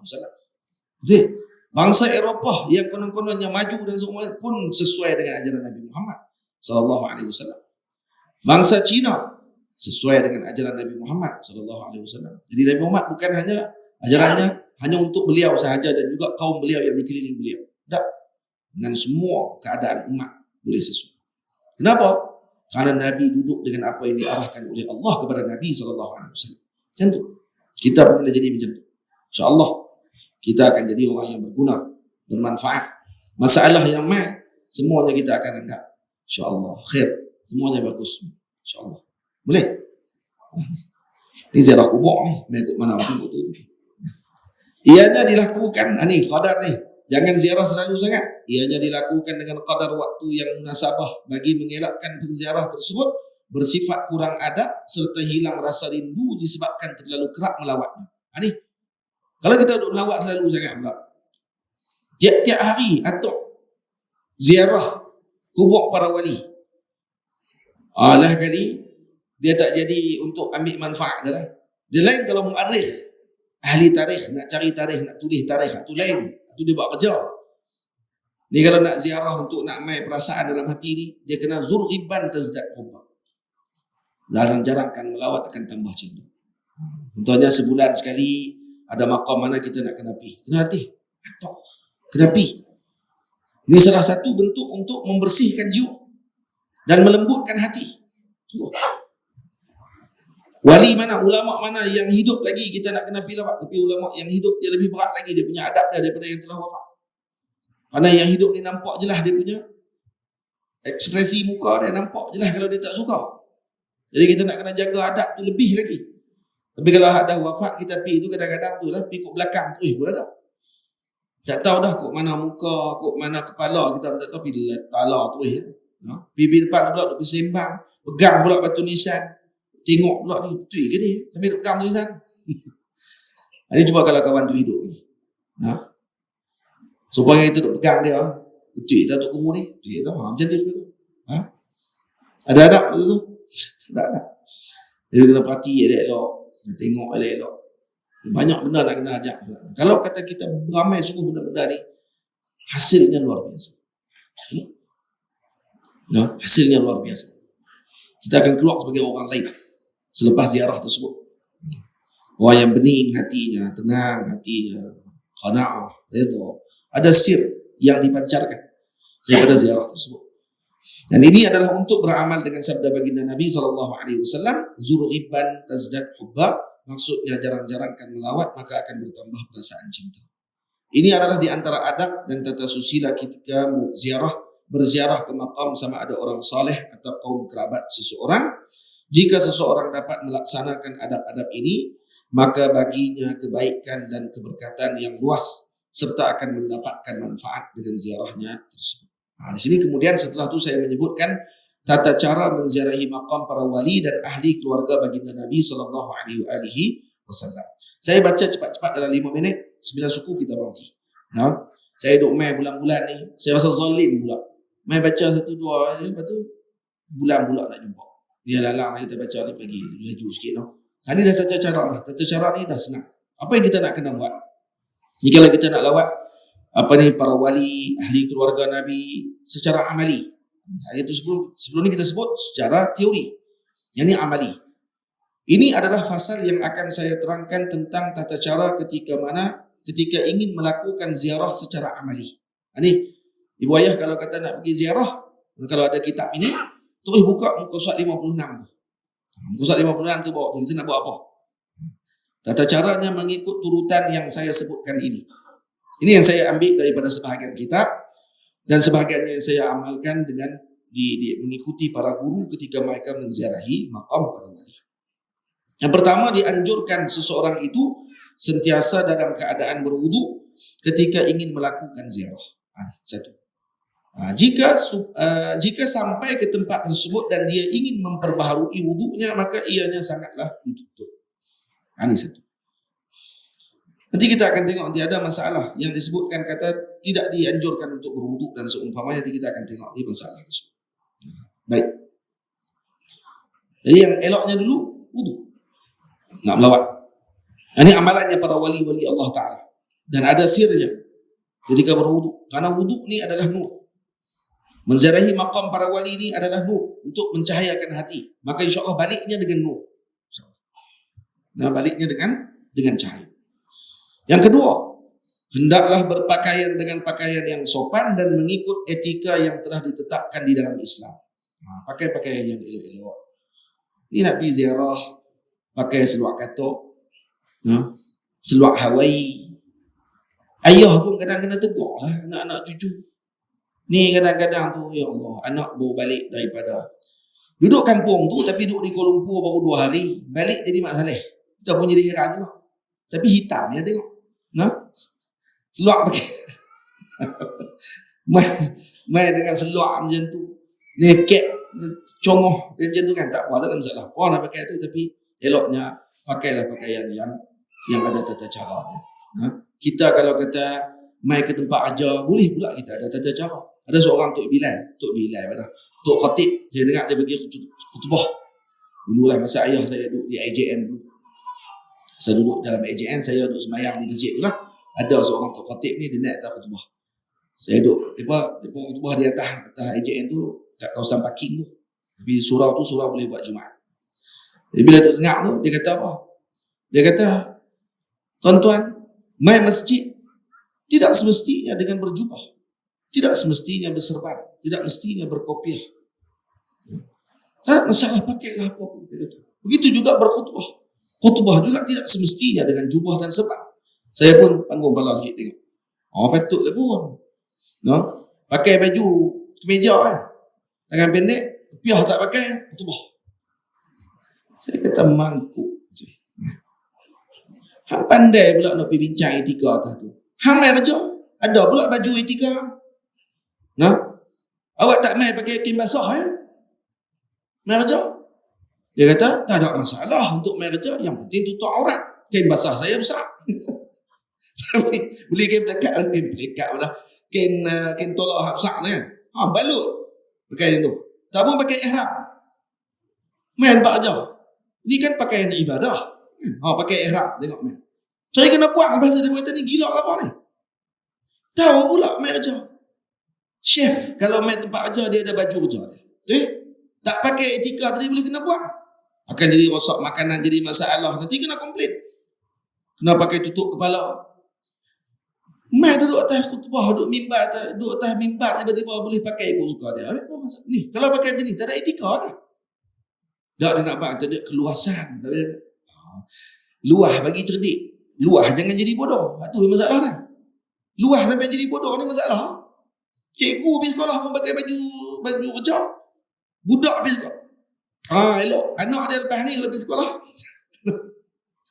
Pergi tak salah pakai seluar pendek pergi sekolah. Cikgu kata ni apa pakai baju apa ni? Cikgu, khatib kata duduk atas mimbar tak apa, tak ada masalah apa. Pergi sekolah, yang penting pakai baju. Saya tak tunjuk pun. Angry bird saya, dia kata. Masalah orang macam ni. Dia otak dia sebenarnya nak bawa pada satu benda. Nak dia pun tak beretika. Salah. Pelik itu. Jika makam wali yang ingin dilawati, ini seterusnya, tersebut terdapat di dalam masjid, maka hendaklah dia mendahului kaki kanannya ketika melangkah masuk ke dalam masjid serta masuk dengan penuh adab dan ta'zim kepada rumah Allah Ta'ala. Lalu membaca Bismillahirrahmanirrahim, A'udzubillahil azim wa wajhihil karim wa sultanil qadim minasyaitanir rajim. Allahumma ftah li abwaaba rahmatik. Baca doa masuk masjid lah. Ini doa masuk masjid. Faham? Jadi kalau tu makam dalam masjid. Ni di Mesir banyak makam masjid. Ini masalah lain pula. Dia ada pula kata, makam dalam masjid pula. Dalam hadis Nabi telah menyebutkan. La'anallah al-yahuda wal nasara ittaqadhu qubur anbiya'ihim masajid. Dia buat pula hadis tu. Hadis riwayat Imam Muslim. Laknat Allah Ta'ala yang telah kepada Yahudi dan Nasrani yang mengambil kubur para nabi mereka sebagai masjid. Itu dia. Kita macam mana pula ni? Macam mana kubur dalam masjid ni? Ini masalah lain. Perbincangan dalam bab lain. Cuma saya jawab dululah. Ringkas. Yahudi dengan Nasrani tak semayang dalam masjid. Jadi takkanlah Nabi SAW disebut Allah melaknat Yahudi dan Nasrani mengambil kubur Nabi mereka sebagai masjid. Yahudi tak mayang dalam masjid, Nasrani pun tak mayang dalam masjid, tapi Nabi larang mereka ambil sebagai masjid. Jadi maknanya masjid di sini bukan masjid ni. Masjid ni maksudnya ismul makan. Ismul makan maksudnya makan lisujud. Dia pergi sujud kat kubur. Tu ya. Sujud kubur tu dengan makna apa? Menyembah kubur. Beribadah kepada kubur. Tu yang masalah. Tamam? Jadi kita tak ada, golongan muslimin tak ada yang macam tu. Dan ada kubur dalam masjid, ini berbincangan dalam hukum fiqh, bukan dalam hukum akidah seperti mana yang dipaham oleh sebahagian orang-orang yang tidak jelas pengajian mereka. Baik. Keempat, kemudian setelah memasukinya masuk dalam masjid. Satu lagi kena ingat, perempuan haid kena jaga-jaga. Ramai yang ikut ziarah kita hatta di Mesir. Pelajar-pelajar Azhar banyak kali dah kita doa habaq kat dia. Tak boleh, kalau kamu haid tak boleh masuk masjid. Dia kata bukan tak boleh masuk masjid, kalau kata ditakuti darah tu akan gugur ke Ustaz. Kita kata ya, sebab kalau kata dia tak berhenti, taklah kamu akan berhenti lagi. Kamu akan berhenti. Berhenti bukan mesti duduk. Berdiri pun kamu kira berhenti. Yang dibenarkan darah tidak gugur tadi kalau kata kamu ubur, lalu saja. Lalu tu pula masuk pintu ni, keluar pintu lain. Kalau masuk pintu tu, keluar pintu tu juga, tu tak panggil ubur. Tu panggil taraddud. Ulang masuk dulu, pusing balik keluar. Tu tak boleh. Tapi kalau kamu masuk, duduk berdiri dalam masjid, lawat maqam, angkat tangan doa dalam masjid, haram hukum dia. Kalau kamu dikira muks, duduk dalam masjid pada waktu tu, walaupun saya tak duduk, saya berdiri. Maksudnya dianggap seperti duduk. Kamu berdiam dalam masjid walau satu saat, hukumnya haram. Tak boleh. Jadi kamu tak faham sebenarnya masalah antara yang haram dan yang dibenarkan dalam masjid bagi perempuan haid. Kena mengaji lagi yang tu. Jadi perempuan haid kena jaga-jaga. Kemudian setelah memasukinya maka bersegeralah menunaikan solat sunat tahiyatul masjid. Dah saja dah. Sebanyak bawah 2 rakaat. Jika solat fardu berjemaah sedang didirikan dan dia masih belum menunaikan solat, maka hendaklah dia bersama dengan jemaah tersebut, dan solat tahiyatul masjid akan dikira pahalanya termasuk dengan solat fardu berjemaah yang didirikan. Tamam? Ini masalah fiqh lah. Dia masuk tak main tahiyatul masjid lagi. Tengok Tok Imam tengah sembahyang waktu tu, mayan sekali. Kalau dia tak solat lagi, maka dapat sekali tahiyatul masjid. Tahiyatul masjid tidak ada masalah. Hatta masuk selepas asar pun tidak ada masalah untuk kita tunaikan, atau waktu haram sekalipun, kecuali dia memang masuk waktu tu, sengaja masuk waktu haram nak buat tahiyatul masjid. Itu tak boleh. Sengaja tunggu lepas asar. Lepas tu masuk mayang tahiyatul masjid. Kita buat mayang tu ni. Dia kata saja, memang saja nak tunggu lepas mayang asar. Untuk nak masuk buat benda haram. Dia tak boleh. Itu haram. Tapi kalau bukan tujuan tadi, kita masuk tulang waktu tu dah selepas asar, tak ada masalah. Boleh sembahyang tahiyatul masjid bila-bila masa pun tidak ada masalah. Kemudian seterusnya, setelah menunaikan salat sunat tahiyatul masjid, maka hendaklah dia bergerak ke arah maqam wali tersebut. Ini ingat ni cara ni. Masuk. Ni kalau maqam wali, ni maqam wali. Maqam Nabi ada cara dia pula. Nanti itu bulan depan insya-Allah. Nanti ingatkan saya, no? Kalau maqam Nabi dia ada cara dia pula. Tu kalau kita boleh laksanakanlah. Banyaklah cara yang kita tak boleh laksanakan kerana ada pintu-pintu tertentu yang mereka tutup. Kita tak boleh masuk lagi daripada pintu tersebut. Kalau maqam Nabi kita nak lawat, para ulama kata masuk melalui Babu Jibril contohnya, kemudian menghadap dulu ke rumah Sayyidatina Fatimah, sembahyang dulu 2 rakaat, dan masuk pula dalam Raudhah. Sebenarnya ni tak boleh dah. Raudhah pun dah ada aplikasi dah. Nak masuk pula bukan pintu tu lagi. Jadi banyak dah yang kita terlepas lah daripada sunnah tadi yang kita tak boleh laksanakan. Baik, adakah kita akan marah kerajaan Saudi waktu tu? Tak boleh juga. Kenapa? Karena kalau mereka buka penuh-penuh sangat pun saat lagi caca merbah habis pula. Mereka bukan kawal 3 orang. Mereka kawal 3 juta. Jadi kadang-kadang mereka buat undang-undang tadi ni, tak boleh juga kita nak suuzon kat mereka. Kita nak kata, mereka nak menghalang kita daripada melaksanakan sunnah. Sebenarnya kena masuk ke sini, tapi mereka halang kita. Mereka ni memang Wahabi. Nanti lu sabar, bukan semua Wahabi pun. Buat kerja tu, mereka buat kerja ya. Kadang-kadang tu mereka memang kena buat kerja. Dan kalau mereka tak buat macam tu, Allahu Akbar. Bayanglah kalau mereka tak jaga Hajarul Aswad. Saya rasa mereka tolak muka masuk dalam Kaabah saja. Silap-silap mati 3-4 orang. Terlekat muka, nak picum tak boleh dah. No, muka orang dekat-dekat itu. Bukan Hajarul Aswad lagi. Dia tokok Hajarul Aswad bawa balik kampung. Kalau mereka tak kawal, tak tarik, tak kasak pada waktu tu, elok dah tu. Arab yang buat kerja tu. Kalau orang Melayu lah, dia kerja, buatlah. Kalau orang Melayu duk pegang tu, orang Johor pula. Saya ni. Pegang. Tengok orang tu, mempih-pih. Aku bebas dia kata, koyak. Dia pula koyak. Tak boleh jadi tu. Dia tegah waktu tu. Lepas tu dia atok-atok macam tu. Hak tu kita kena terima. Ya, saya dulu sebelum tu pun ada juga otak suuzon tu. Dia pun halang kita.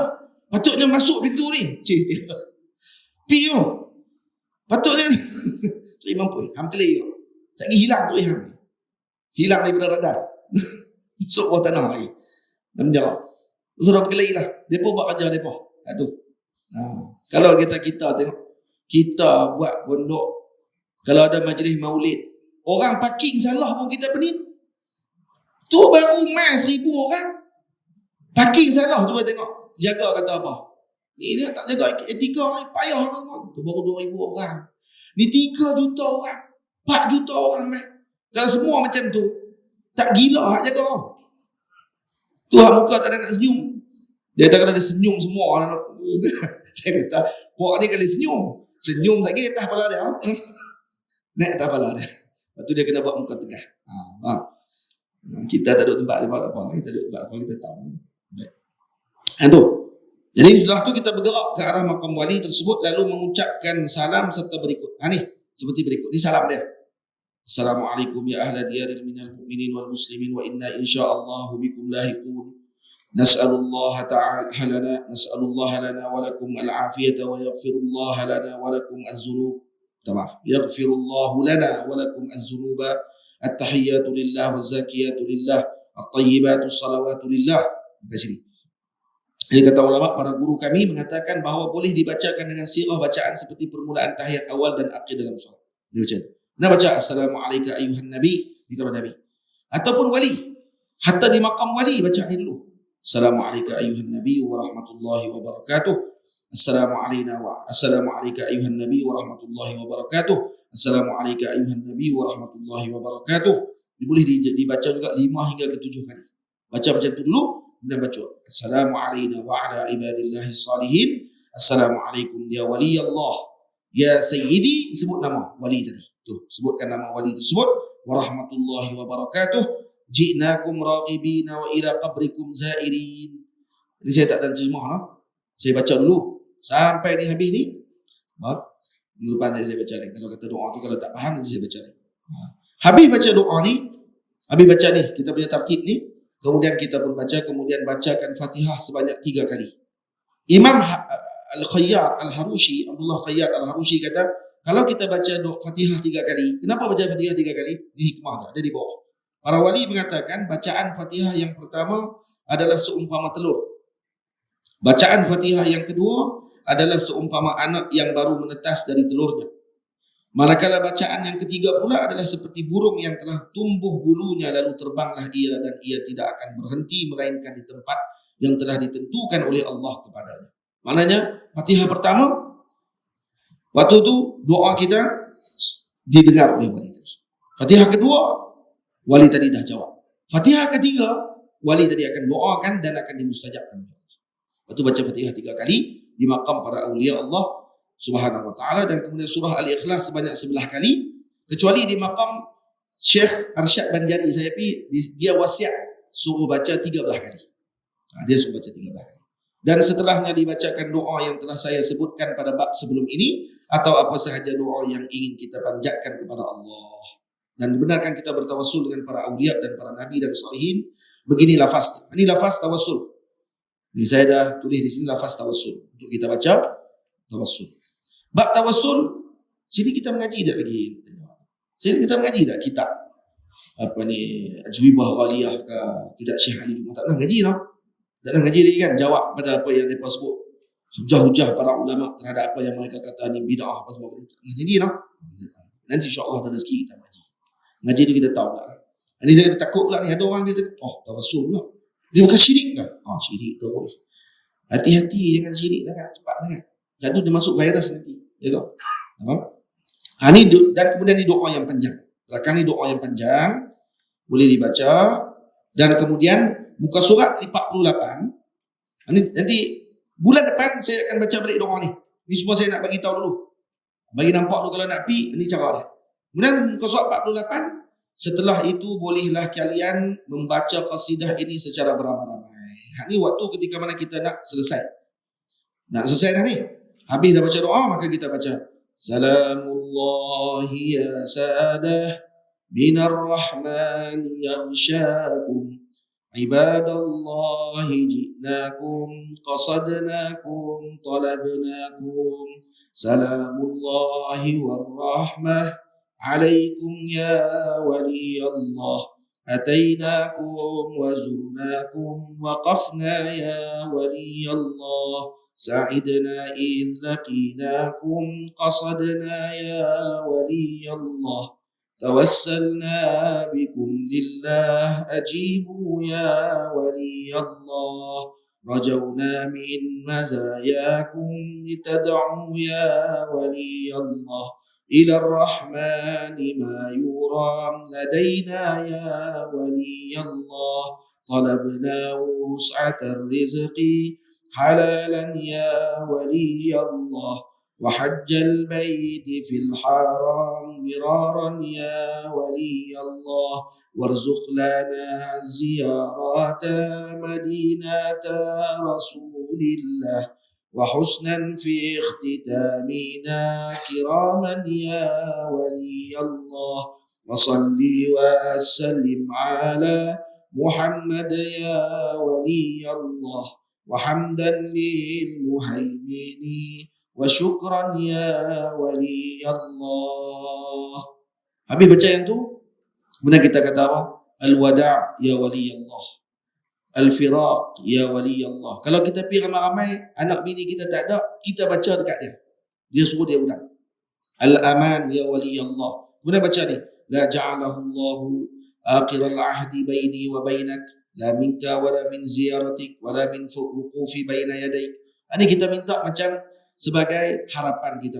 Janganlah dijadikan ziarah terakhir. Moga-moga kami bukanlah rasa bosan berada di depanmu wahai wali Allah, tetapi hajat kami ini hajat banyak. Cuma himmah kami ini kurang. Moga doakan agar kami dapat datang lagi ke sini. Kalau kami hidup, kami akan datang lagi. Kalau kami mati, maka tolonglah ingat kembali dengan apa yang telah kami janjikan dengan kalimah syahadah la ilaha illallah, dan nanti bantulah kami ketika di akhirat kelak, dipegang tangan kami, dibawa kami bersama masuk ke dalam syurga Allah Subhanahu wa taala. Kalau ni diamalkan ya semua, balik daripada ziarah tu walau 1-2 maqam sahaja, hasilnya luar biasa. Qad jarrabna. Beza dengan kita pi, ini maqam ni, wali ni dulu hidup zaman ni, ni bismillahirrahmanirrahim. Cepat. Lepas tinggal kita. Tak dapat. Kosong. Kita pergi tenang, duduk, adab, sopan, baca yasin, baca tahlil kalau boleh. Kan? Kemudian baca ni doa-doa yang kita sebut di sini. Kemudian baca tadi salamullah tadi ni ramai-ramai dan seumpamanya. Kemudian elok kita bangun selepas baca dah tadi. Maka elok kita bangun, maka bacalah beramai-ramai muka surat 46. Ya Rabbi bil Mustafa balligh maqasidana waghfir lana ma madha ya wasi'al karami. Baca tu bangun, pergi tu jangan qahqara, jangan jalan paling macam tu, tak jalan dulu macam tu, maqam tu masih di depan kita, jalan kita dalam keadaan mundur sambil baca ni, dan kemudian kita pusing dan terus berjalan tanpa memandang lagi ke belakang terus. Nah, dan letak tangan di dada ni dengan harapan moga diterima ziarah kita tersebut dan sebagai tanda hormat dan tanda perpisahan kita dengan wali tersebut. InsyaAllah akan dapat anugerah dan juga akan dapat sirnya dengan ziarah tersebut. Hendaklah berjalan keluar dari kawasan maqam dengan mengundur. Ini bukannya memberikan belakang badannya kepada wali tersebut. Ini pada permulaan. Setelah tu kalau dah jauh sedikit, maka barulah kita memalingkan badan kita pada ketika tersebut. InsyaAllah pada minggu bulan akan datang kita akan baca pada muka surat yang ke-45 Dan mana-mana doa yang masih tidak jelas, nanti insyaAllah saya akan bacakan semula pada permulaan pengajian pada bulan depan kalau dipanjangkan umur. Dan kemudian kita akan sambung terus pada muka surat yang ke-45 insyaAllah ta'ala. Dan ada sikit lagi saja baki, dan kemungkinan bulan depan kalau kata tidak panjang masa, kita akan khatam pada bulan depan insyaAllah. Kitab ni boleh baca kitab lain insyaAllah. Nah, dia tangguh-tangguh pula habis 3-4 bulan, kitab boleh khatam lah. InsyaAllah bulan depan kalau ada rezeki kita khatam kitab ni insyaAllah. Sallallahu alaihi sayyidina Muhammad. Jadi bila khatam kitab ni, doa mustajab pada waktu khatam-khatam kitab. Dan moga-moga Allah Ta'ala kurniakan kepada kita dengan hajat-hajat kita insyaAllah Ta'ala. Sallallahu alaihi sayyidina Muhammad wa ala alihi wasallam. Jadi saya mohon ampun, mohon maaf. Janji pukul 9 suku, rajak dah sampai 9.30 minit. Jadi saya minta ampun. Moga-moga Allah Ta'ala berikan kepada kita kefahaman yang baik dan diberikan kepada kita dengan amalan yang baik insyaAllah. Jadi ibu ayah semua boleh dah, kalau nak pergi ziarah makam ibu ayah kita, bawa kitab ni dan bawa dengan ziarah dengan amali ni tadi, insyaAllah kita akan rasa lain. Ada mujarrab, kita telah merasai perkara tersebut dan melakukan perkara tadi, dan melihat depan mata kita sendiri apa yang berlaku. Sekat dulu, saya mohon ampun, mohon maaf, kami pun dah solat tadi, jadi saya mohon izin dulu, dan moga dapat kita bertemu lagi pada bulan hadapan insyaAllah. Assalamualaikum warahmatullahi wabarakatuh.